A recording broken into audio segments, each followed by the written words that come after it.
Hi folks, here's the results from this week's beginner's acrylic. We worked with a palette knife and we created these birch trees using our palette knife. And there's many ways of using a palette knife. And there's many shapes of palette knives too. Where's the other one? Okay. So you can use all kinds of, they all do different things. But a palette knife is, see how thick that is? And I can just dab it on here, or I can take it and run it across and scrape it across. Make it thin, thick or thin. Okay, I can make skinny lines with it if I use the side of it. And when I was doing these birch trees, I just kind of went across like that, see? Make a line like that. Okay, so it's really fun to use these, and they are so interesting to work with. So if I make it thick, see, scratch into it. So if you were making like grasses or something. So it's really, really a fun tool to work with. Okay, so that was this week. We also did, remember this marble, and this we were using glazes. And I used a glazing liquid.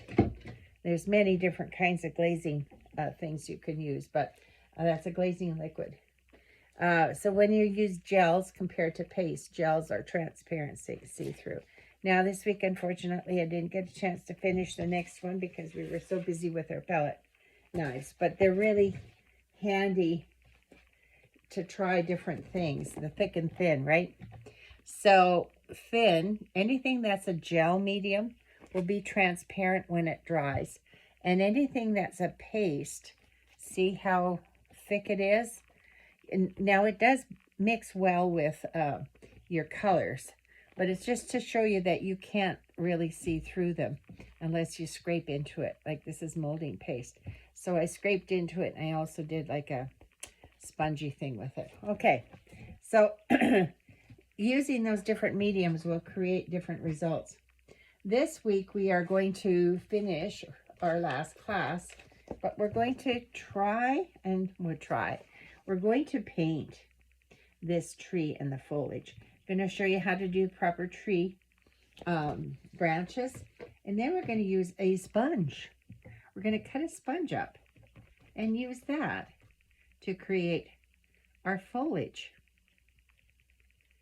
But sponges make wonderful textures. So we're going to do that to make our tree. Okay, so that's going to be this week. So I hope you enjoyed that. And next week I also start another class, but I'll talk to you about it another time. This is Donna Glant. Click like.